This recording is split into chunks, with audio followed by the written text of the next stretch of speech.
नमस्कार मित्रांनो, टेक्निकल ज्ञान आणि नवीन अपडेटमध्ये तुमचे स्वागत आहे। मित्रांनो, आज आपण आपल्या या व्हिडिओमध्ये बघणार आहोत आता या लोकांचा होणार एसटीद्वारे मोफत प्रवास बंद काय असणार 2024 मध्ये शासन निर्णय लागू। चला तर बघूया आपल्या या व्हिडिओच्या माध्यमातून। मित्रांनो, 2024 मध्ये नुकतेच निघालेल्या शासन निर्णयानुसार आज आपण आपल्या या व्हिडिओच्या माध्यमातून मोफत प्रवास बंद होणार आहे असे सांगण्यात आले आहे, त्याबद्दल आज आपण बघणार आहोत। मित्रांनो, एसटी बसच्या माध्यमातून देशभरातील विविध समाजातील घटकांना सवलतीच्या दरात हव्या त्या ठिकाणी प्रवास घडविण्यात येतो। या योजनेअंतर्गत अनेकांना फायदा होतो।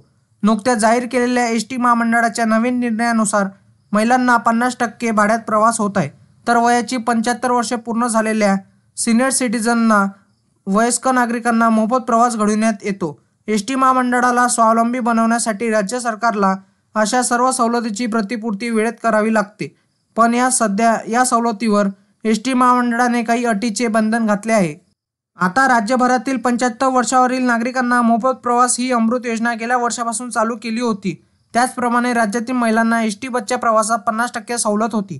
याचा देखील महिलांना फायदा होत आहे आणि महामंडळाच्या प्रवासात सुद्धा बरीच मोठी वाढ झाली होती।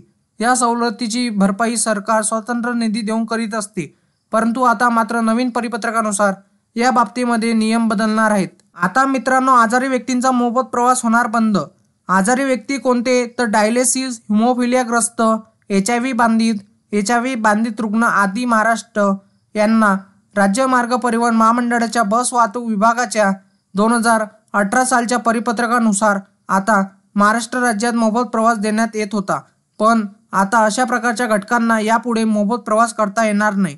डायलिसिस व हिमोफिलियाग्रस्त रुग्ण, एचआयव्ही बाधित रुग्ण आदींना फक्त साध्या एसटी बसमधून मोफत प्रवास करता येणार आहे, असे शासनाने सांगितले आहे।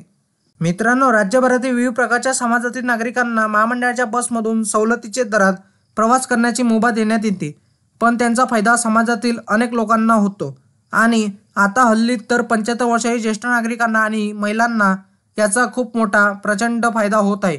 त्यामुळे बसमधील महामंडळाचे पण खूप मोठा फायदा होणार आहे। म्हणून मित्रांनो, आता एसटी महामंडळ तोट्याच्या याच्यावरून नफ्याच्या उंबरठ्यावर येण्यात आली आहे।